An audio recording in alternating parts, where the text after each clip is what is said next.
Ты купил кондиционер Midea за 40 тысяч? Послушай, как он скрипит.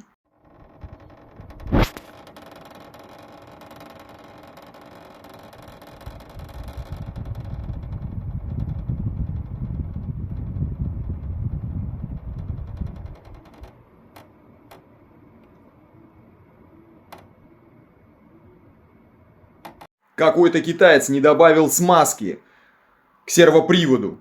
А теперь смотри, мы добавили это за него.